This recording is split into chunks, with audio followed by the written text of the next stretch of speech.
우리 옆에 분과 이렇게 인사하겠습니다.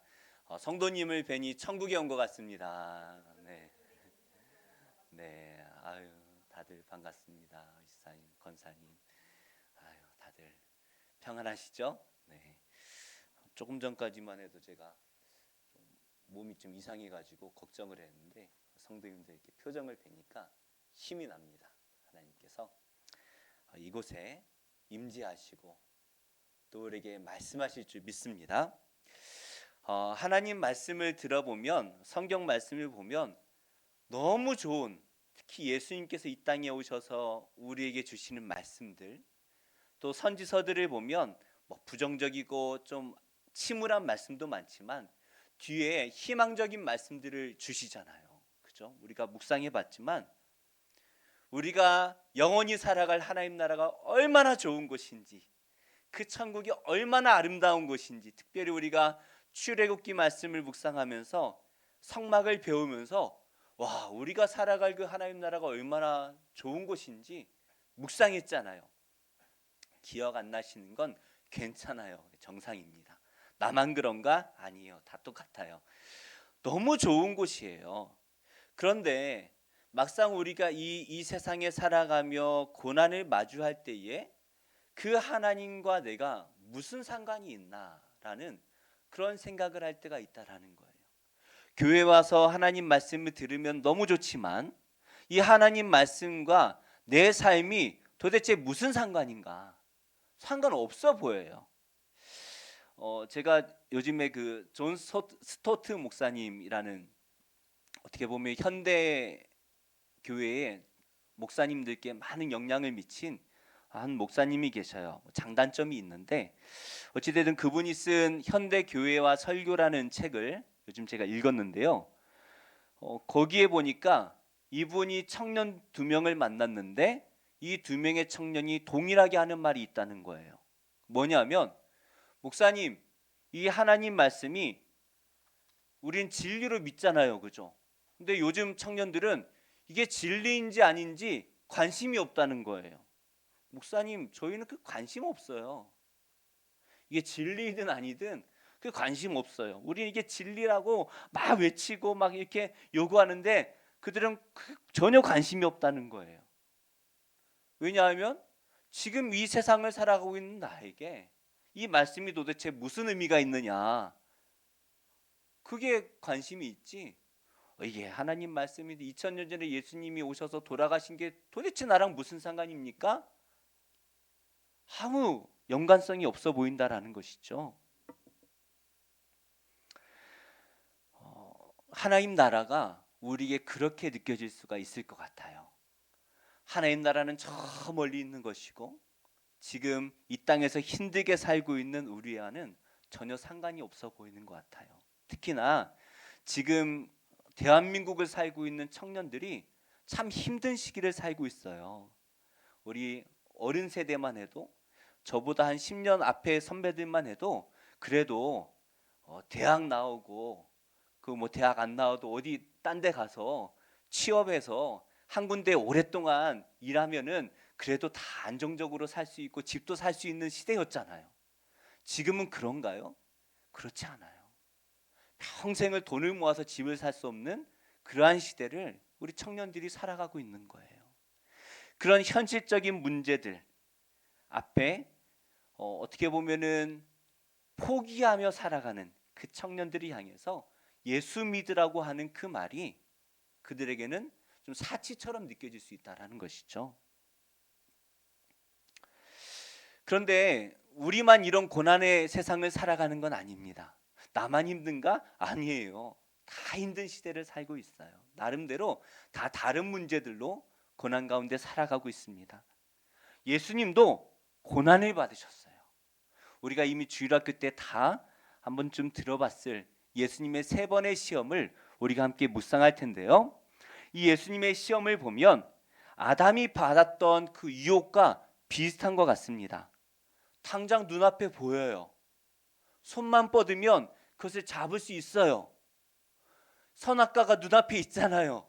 보이잖아요. 가까이 가서 보니까 어때요? 너무 좋아요. 그냥 손만 뻗으면 당장 먹을 수 있는 거예요. 너무나 갈급합니다. 당장 먹을 수 있을 것 같고 이것을 놓치면 바보가 되는 것 같아요. 나만 이걸 안 먹고 있나? 나만 이것을 놓치고 있나? 그런 것 같아요.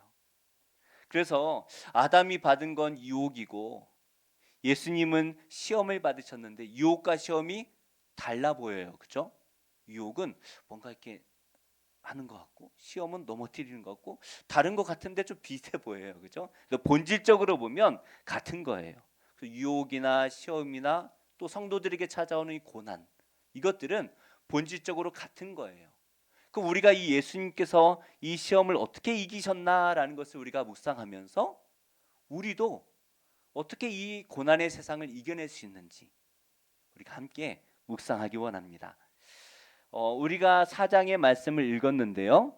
3장 마지막에 보면 예수님께서 세례를 받으시는 그 장면이 나와요. 예수님께서 세례 요한이 내 뒤에 이제 곧 메시아가 오실 것이다라고 선포하고 또 수많은 사람들이 세례 요한에게 세례를 받을 때 예수님이 세례 요한을 찾아가시죠. 그 세례 요한이 어떻게 합니까? 처음 듣는 것처럼 그런 표정을 짓고 계신데 제가 예수님께 세례를 받아야 되는데 제가 어떻게 감히 예수님께 세례를 드립니까? 예수님께서 그것을 이루는 것이 하나님 뜻이다. 그렇게 해야 된다라고 말씀하시니까 세례를 베풀죠. 그때 어떤 일이 일어납니까? 우리 3장 16절 17절 함께 읽어볼까요? 시작. 예수께서 세례를 받으시고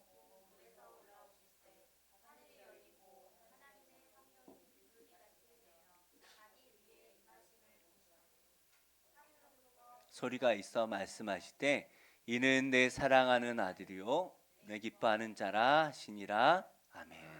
예수님께서 세례를 받으시니까 어떤 일이 일어나요? 하늘이 열렸대요. 하늘이 열린 게 뭘까요? 아마 구름이 좀 있다가 갑자기 구름이 싹 이렇게 사라지면서 빛이 이렇게 내려오지 않았을까?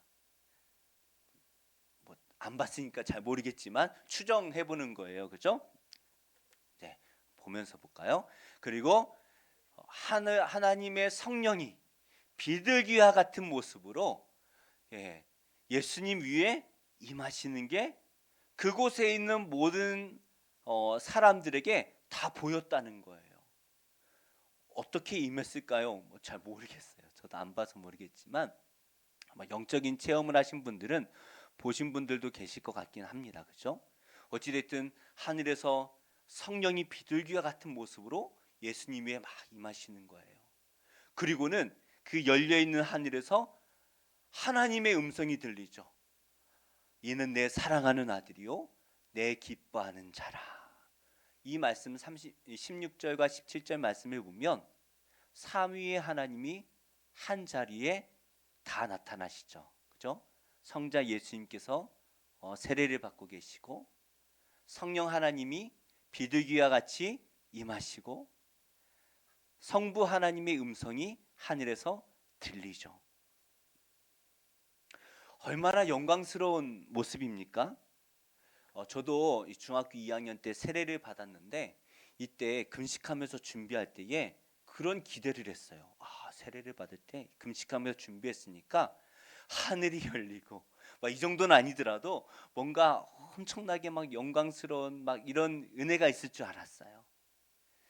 물론 기대만큼은 아니지만 조금을 주셔서 저도 막 감격의 눈물이 흘렸던 기억이 있는데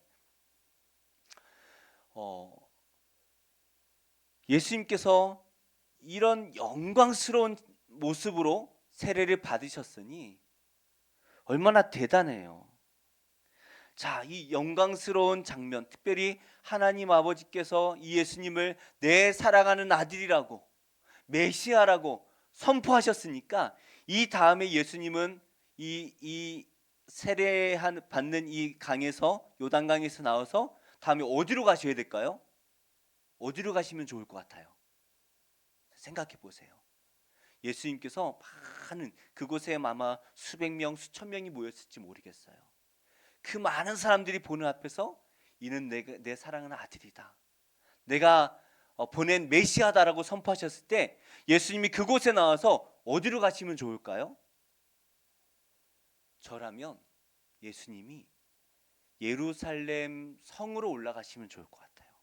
왕궁이 되었든 성전이 되었든 그곳에 올라가셔가지고 내가 메시아다라고 선포하실 때 그 함께하는 정말 수만의 사람들이 호산나 하면서 드디어 메시아가 오셨군요 라고 환호하는, 적어도 이 정도는 돼야 예수님의 그 다음 행보가 되진 않을까요?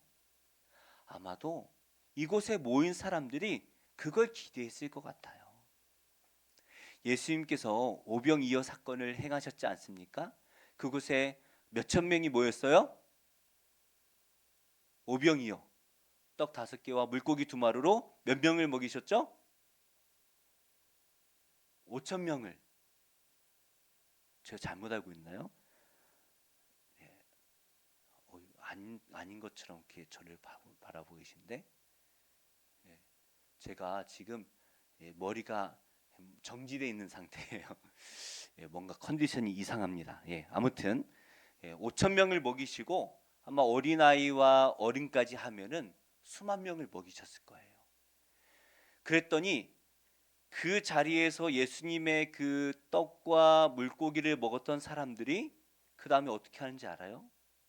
예수님이 제자들을 다 보내고 나니까 그 사람들이 다 예수님께 몰려옵니다. 그리고 뭐라고 말하냐면 우리의 왕이 되어 주십시오. 우리의 왕이 되어 주십시오. 그렇게 요구하는 거예요. 그 예수님께서 어떻게 하시냐면 그들을 다 집으로 내보내요. 일단 집에 가라. 다 내보내시는 거예요. 아마 사울 왕이었다면 내가 왕이 될게, 그죠? 자기를 높이며 기념비를 세우며 그랬을지도 모르겠습니다.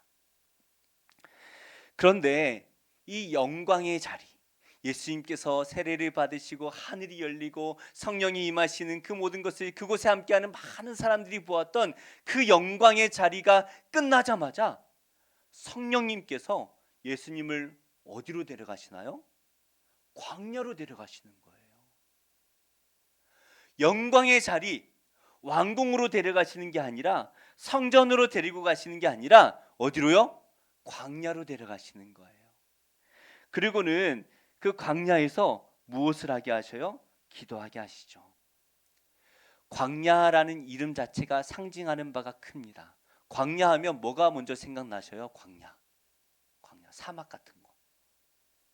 생각만 해도 덥고 답답하고 고난, 그죠? 그래서 이 이스라엘에서 광야라는 것은 황폐하다라는 거, 고난을 의미하고 어떤 훈련, 그죠? 고난으로 훈련하시는 그 하나님을 상징하는 거예요. 그 이스라엘 백성들이 40년 동안 광야에서 훈련을 받잖아요. 하나님께서 애굽에서 출애굽 시켜 주실 때 40년 동안 광야에서 훈련을 시키세요. 생각해 보셔요.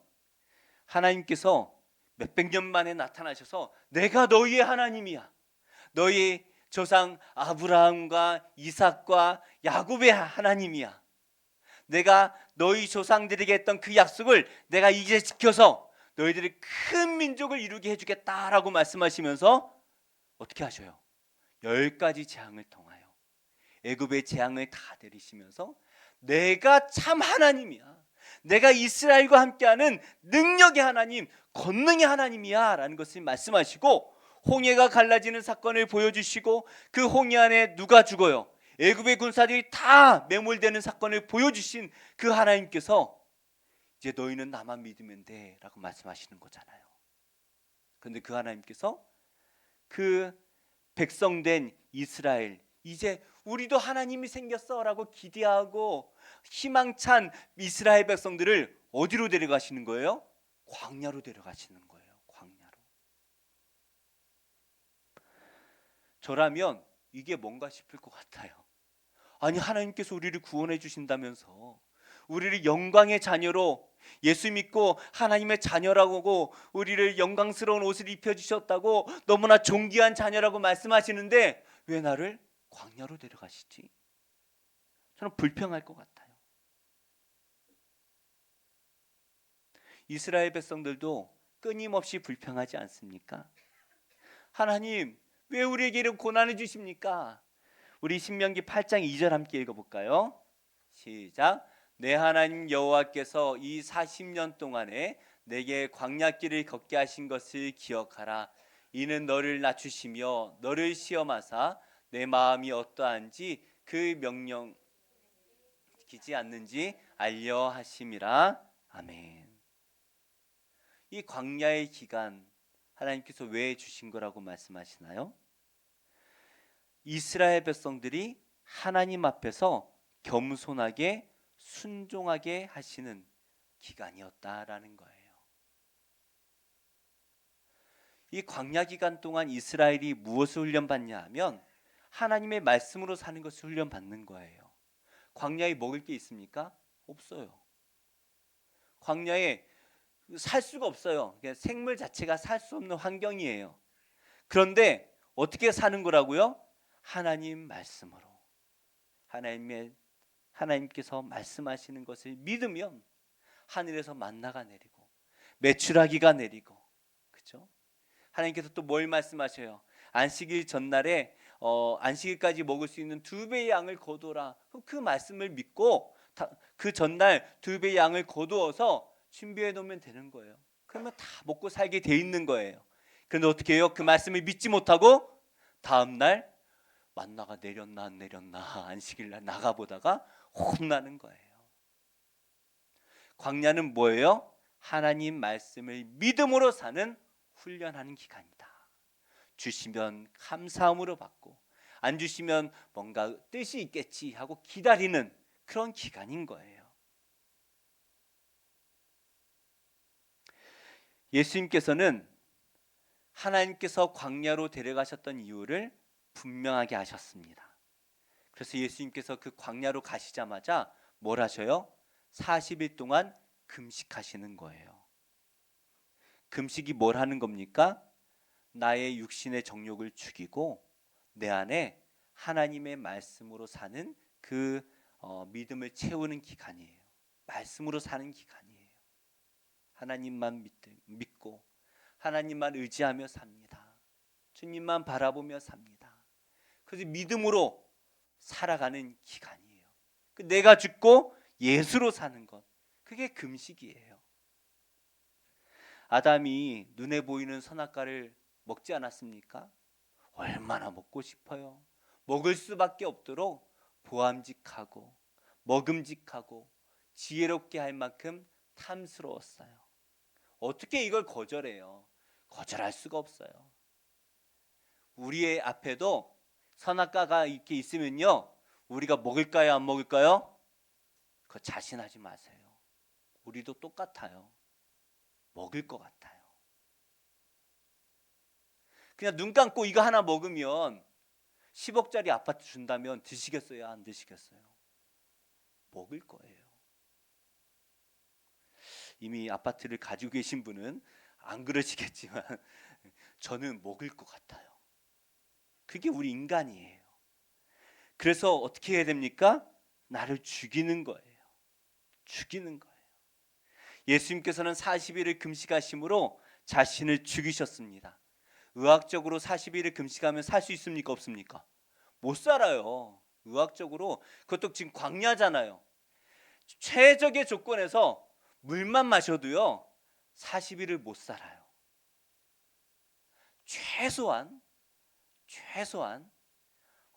최소한의 그 비타민, 미네랄 이 정도는 먹어줘야 그나마 살 수 있어요. 살이 쪽쪽 빠지면서 살 수 있어요. 그런데 광야에서요 40일 동안 살 수가 없어요. 불가능합니다. 이때 예수님께서 이 죽음의 극한의 상황에서 누구만 의지하는 겁니까? 하나님만 의지하며 살아가는 거예요. 우리는 살 수 없다라고 말하지만, 불가능하다고 말하지만, 예수님께서는 하나님께서 나를 살리실 것을 믿고 기도하시는 거예요. 육신이 죽어가잖아요. 그러나 그 안에는 믿음이 살아나는 거예요. 이게 금식이에요. 예수님이라고 배가 안 고프십니까? 예수님 배가 고팠을까요? 안 고팠을까요? 우리 주한 형제님, 예수님 40일을 금식하시면 배가 고파요? 안 고파요? 예수님도 배가 고프셔요. 예수님도 성경에 보니까요, 예수님도 피곤하셔요. 잠도 주무셔야 돼요. 얼마나 피곤하신지 배가 막 침몰하기 직전인데도 코 골고 주무셨어요. 아유, 제자들이 예수님을 흔들어 깨워야 겨우 깨실 정도로 그 정도로 피곤하신 분이에요. 예수님도 식사를 하셔야 됩니다. 고통도 느끼셨어요. 십자가에서 죽기도 하셨어요. 예수님은 하나님의 아들이시지만 동시에 우리와 똑같은 인간의 몸을 입고 계신 거예요. 40일을 금식하셨으니 당연히 죽기 직전이죠. 아마 하나님의 은혜로 배는 고프지만 죽지 않게 그냥 간신히 살아있게 그렇게 하셨을 것 같아요. 그래서 성경에 보니까 예수님의 상태를 뭐라고 표현해요? 줄이신지라. 40일을 금식하셨으니 얼마나 줄이시겠어요. 40이 뭡니까? 우리는 하루만 굶어도, 하루가 뭐예요? 전 두 끼만 굶어도 눈이 뒤집혀지는 것 같아요. 정신없어요. 이 줄이다라는 단어는요, 부족하다, 갈망하다라는 의미를 담고 있습니다. 당연히 배가 고프니까 음식을 갈망하죠. 얼마나 먹고 싶겠어요. 이때는요, 그냥 빵 부스러기만 있어도 주워 먹을 거예요. 그럴 수밖에 없죠. 금식해 보시면 아시겠지만, 이게 뭐 별게 다 생각납니다. 평소에 먹지도 않는, 저는 짜장면 잘 안 먹거든요. 속에도 안 좋고, 저는 이 짜장면만 먹으면 속이 안 좋아서 별 생각도 없는데, 아니 금식만 하면 왜 이렇게 짜장면이 먹고 싶어요? 그게 막 생각나요. 막 갈망이 되는 거예요. 이때 사탄이 예수님 앞에 찾아옵니다. 그리고 사탄은 정확하게 예수님의 약점을 공격하죠. 우리 3절 말씀 함께 읽겠습니다. 시작. 시험하는 자가 예수께 나와서 이르되 내가 만일 하나님의 아들이거든 명하여 이 돌들로 떡덩이가 되게 하라. 자, 예수님께서 40일을 금식하셨습니다. 40일을 금식하셨어요. 이게 40일을 금식하신 건지 금식하는 중이신 건지 그건 제가 정확하게 모르겠지만 아마 40일을 금식했다라고 우리가 다 알고 있어요. 그렇다면 예수님께서 돌을 떡으로 바꾸어 드시는 게 죄가 됩니까 안 됩니까? 아무 죄가 안 돼요. 선악과를 따먹은 것도 아니잖아요. 예수님께서. 이게 죄예요 아니에요? 죄 아니에요. 근데 사탄은 왜 이것을 시험거리로 주는 걸까요? 아니 제가 사흘 금식을 작정하고 집에 왔어요. 그랬더니 이제 그럴 일은 없겠지만 제 아내가 저한테 와서 여보 이 물이 죽이 되도록 기도해봐. 그 죽이 되어서 그걸 먹어요. 죄예요 아니에요? 죄 아니에요. 제가 지금 먹어도 됩니까 안 됩니까? 먹어도 돼요. 당연히 먹어야죠. 안 먹으면 안 돼요. 죽어요. 먹어야죠. 근데 왜 사탄은 이것을 시험이라고 말하며 예수님께 주는 것일까요? 우리 출애굽기 17장 2절 말씀 함께 읽어보겠습니다. 시작. 백성이 모세와 다투어 이르되 우리에게 물을 주어 마시게 하라.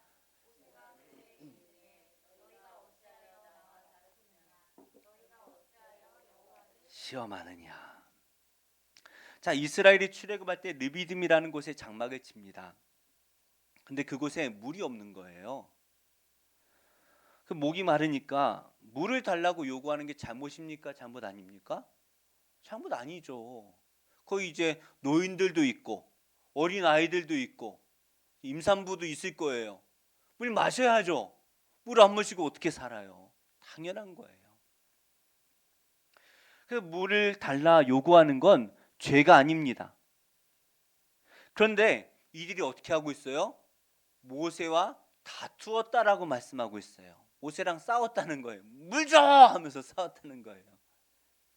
이스라엘 백성들이 다퉜다라는 말 정도 되면요, 그냥 막 말싸움 했다는 정도가 아니에요. 돌 들고 물 안 주면 죽일 거야, 뭐 이런 상황인 거예요. 근데 모세는 이것에 대해서 백성들이 여호와를 뭐 했다라고 표현합니까? 시험했다라고 표현하고 있어요. 시험했다. 아니 물 달라고 하는 게 무슨 시험입니까? 그런데요, 이 내용을 자세히 보면 어떤 내용이냐면 우리가 이 광야에 물이 있어요, 없어요? 없잖아요. 어디서 물이 나와요? 그런데 하나님이 물을 주실 수 있나 못 주시나? 지금 이스라엘 백성들이 여기까지 오는데 얼마나 놀라운 일들이 있습니까? 10가지 재앙이 내렸잖아요. 홍해가 갈라지는 거 봤잖아요. 이미 앞에서 그 쓴물이 단물이 되는 것도 봤을 거예요. 만나와 메추라기가 내려요. 근데 지금 이들이 뭘 시험하는 거예요? 그것을 다 경험하고도 하나님이 물을 주실 수 있나 못 주시나, 그걸 시험하고 있다는 거예요. 예수님께서 배가 고프시죠. 광야로 오기 전에 세례를 받으셨고 하나님의 아들이시라는 것을 세상에 하나님께서 직접 선언하셨습니다. 이는 내 사랑하는 아들이다라고 선언하셨어요. 그래서 사탄이 뭐라고 유혹하는 거예요? 네가 만일 하나님의 아들이거든 이라고 시험하는 거예요. 하나님께서는 분명히 말씀하셨어요. 이는 내 사랑하는 아들이다라고 선포하셨어요. 이는 내 기뻐하는 자라고 선포하셨어요. 그러면 이 돌을 빵으로 만들지 않아도 어때요? 하나님 아들인 게 분명해요. 하나님 아들이면 하나님이 죽이지 않고 살리실 것을 믿어야 돼요, 안 믿어야 돼요? 믿어야 되죠. 40일을 금식에도 살고 계시잖아요. 안 죽으셨어요. 의학적으로는 돌아가셔도 이미 돌아가셨어야 돼요. 근데 하나님이 그 생명을 붙들고 계신 거예요. 그러니 내가 하루도 굶어도 당장 떡을 먹지 않아도 하나님이 난 살리실 것을 믿어라고 예수님은 당연히 생각하고 계셔요. 근데 사탄은 뭐라고 말하는 거예요? 하나님을 시험해 보라는 거예요. 네가 하나님의 아들인지 아닌지 시험해 보라. 우리가 예수님을 믿을 때 가끔 그런 분들이 계셔요. 이걸 해주시면 잘 믿겠어요. 어떤 분이 진짜 저에게 몇 년 전에 그런 말씀하셨어요. 목사님, 제가 로또를 샀는데요. 매주 로또를 사요. 이 로또에 당첨되면 제가 하나님 위해서 정말 열심히 봉사하며 살 거예요. 그분이 로또에 당첨되면 그렇게 살까요, 안 살까요? 그건 모를 일이지만 저는 좀 부정적이에요. 주시나 안 주시나, 이것이 하나님을 시험하는 것이죠. 천국에서의 삶은 뭐예요? 하나님이 주시나 안 주시나 시험하는 것이 아니라 하나님의 말씀을 믿음으로 살아가는 것, 그것이 하나님 나라의 삶인 거예요. 그래서 예수님께서 이렇게 말씀하십니다. 우리 4절 말씀 함께 읽어보겠습니다. 시작. 예수께서 대답하여 이르시되 기록되었으되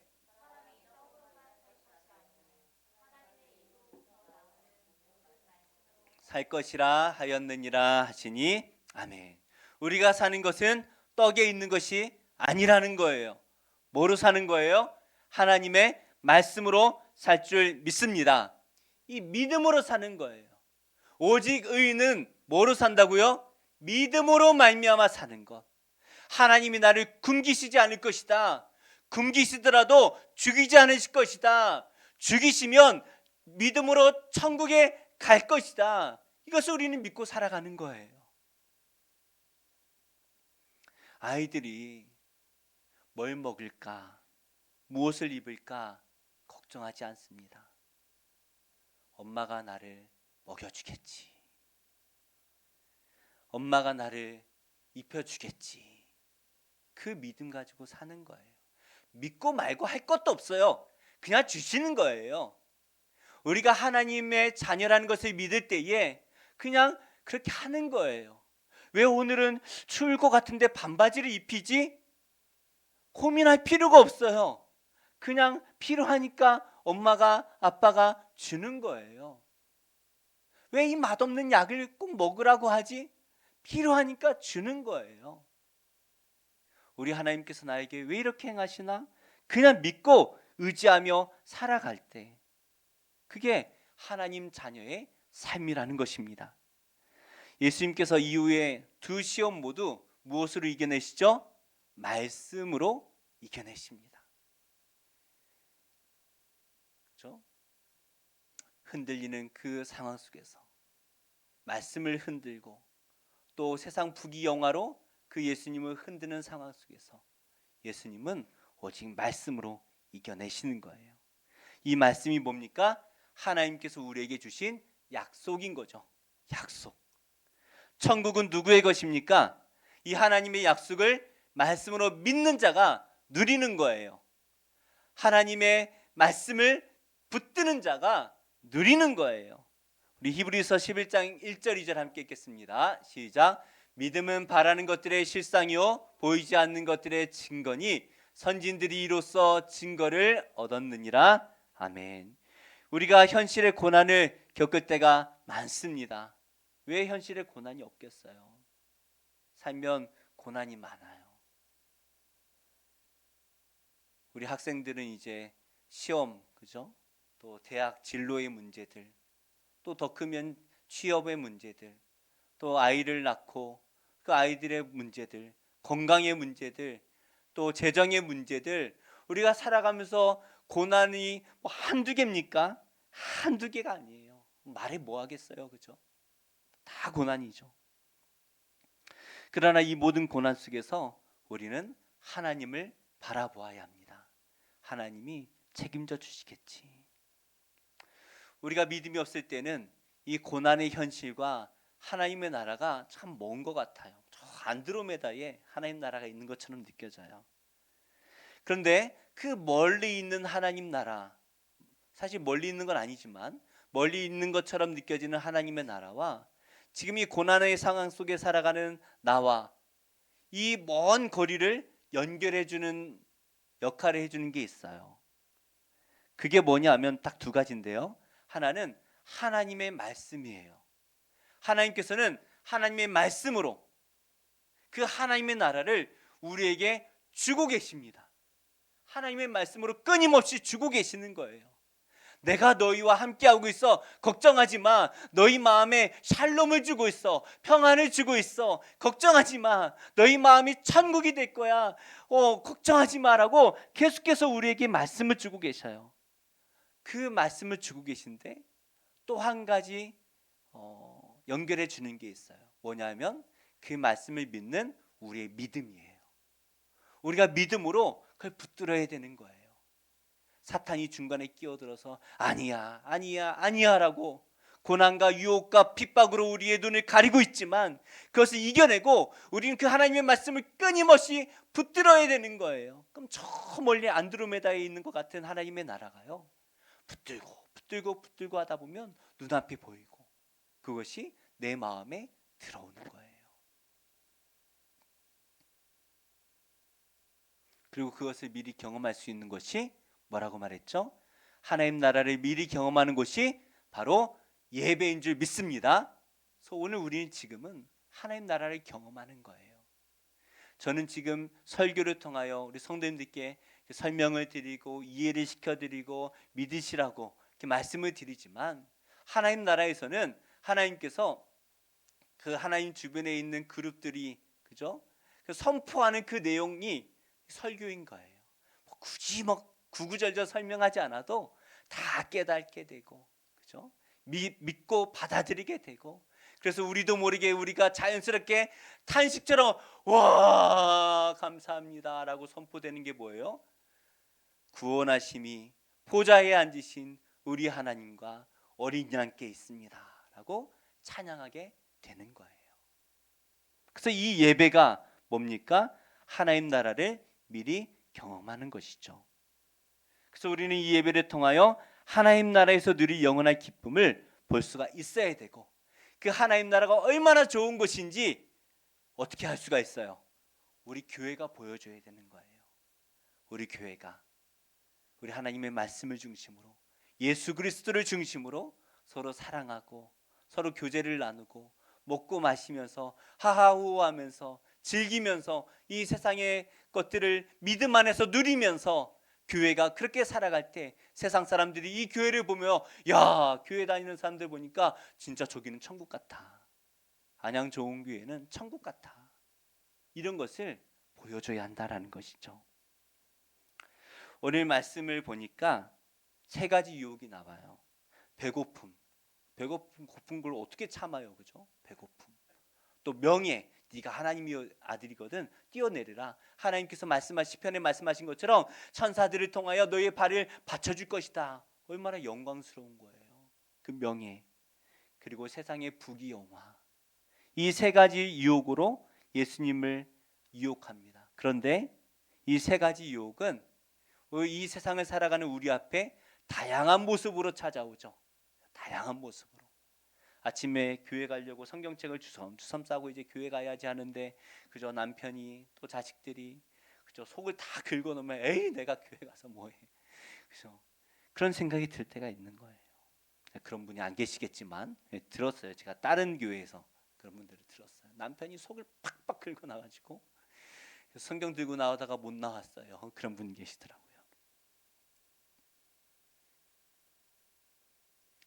다양한 모습으로 우리 앞에 고난이 찾아오고 하나님의 그 말씀을 믿지 못하도록 우리의 눈을 가립니다.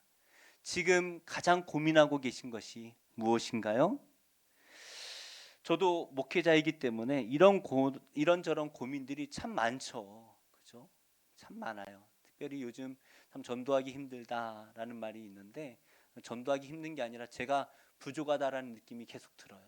주변에 그렇게 만드는 그렇게 보이도록 만드는 또 환경들이 좀 있는 것 같아요. 제가 나 왜 이렇게 부족하지? 자책할 때도 있고 또 교수님들과 대화를 하다 보면 아니에요 목사님 하면서 또 위로를 주시기도 하고 그런 것 같아요. 저라고 왜 고민이 없겠습니까? 왜 고난이 없겠습니까? 바울도 고난이 있었죠. 아무리 기도해도 벗겨지지 않는 그 육신의 가시들도 있었어요. 우리에게 다가오는 어떤 고난과 유혹이든 간에 모든 문제 속에서 우리는 누구를 바라봐야 합니까? 하나님을 신뢰하는 거예요.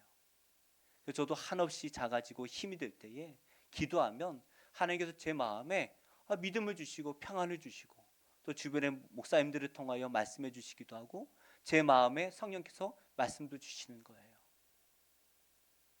그 말씀을 신뢰하는 것이죠.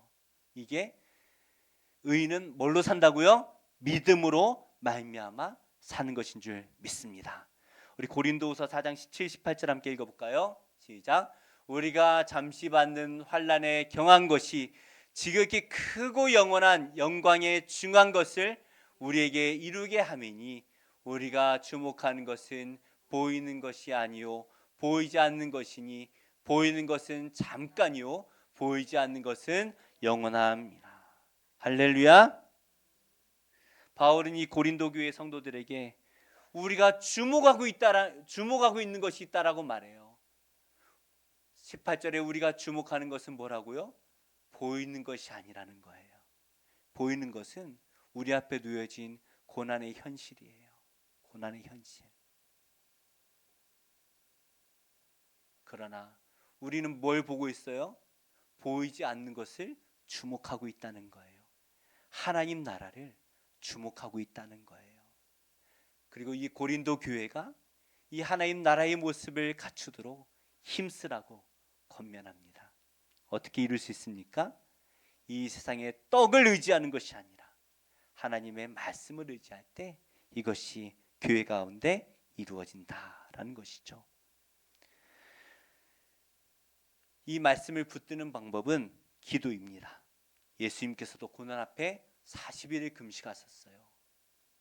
그런데 우리는 이 예수님만큼은 못하더라도 금식하며 기도하며 예수님 제가 고난만 보고 있어요. 예수님을 바라볼 수 있도록 하나님 나라를 바라볼 수 있도록 도와주세요. 우리 집이 제 마음이 하나님 나라가 되도록 도와주세요라고 금식하며 기도해야 되지 않습니까? 예수님도 하나님 아들도 기도하셨는데 우리는 무슨 낯짝으로 얼굴이 얼마나 두꺼운지 그걸 기도하지 않으면서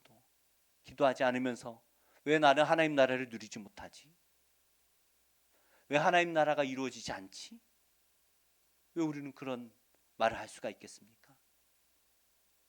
우리 옆에 분과 이렇게 인사하겠습니다. 제 얼굴이 좀 두껍습니다. 예. 저도 마찬가지예요. 제가 제일 두꺼운 것 같아요. 얼마나 두꺼운지 기도도 하지 않으면서 금식도 하지 않으면서 왜 하나님 나라는 오지 않나요?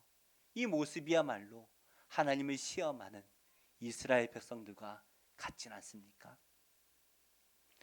모세는 40일 금식을 여러 번 했습니다. 하나님께서 먹이시고 그에게 생명을 주시는 것입니다. 그런데 예수님께서 40일 금식을 하신 이유가 있어요. 하나님 아들인데 왜 40일을 금식하셔야 됩니까? 금식하지 않으셔도 예수님은 능히 이길 힘이 있으신 분이에요. 근데 왜 금식하십니까? 몸소 보여주시는 거예요. 너희도 기도해야 돼. 너희도 기도해야 돼. 그러면 너희가 살게 돼. 말씀하시는 거예요. 고난 가운데 있다 보면 하나님 나라는 저 멀리 있는 것처럼 나와는 상관없는 거다. 성경 말씀에 내가 죽으면 누릴 수 있는 곳이다. 그런 것처럼 느껴지는 것 같아요. 근데 이게 시험이에요. 하나님 나라가 내 안에 느껴지지 않는 것, 그것이 시험이에요. 우리는 이러할 때 더욱더 말씀을 붙들어야 됩니다. 나를 따르라는 그 예수님의 말씀을 의지하며 그래, 내가 예수님을 따라가면 하나님 나라가 나오겠지. 그 예수님을 붙들고 말씀과 기도로 하나님 나라를 누리며 살아가는 복된 성도가 되시기를 축복합니다. 우리 잠깐 말씀을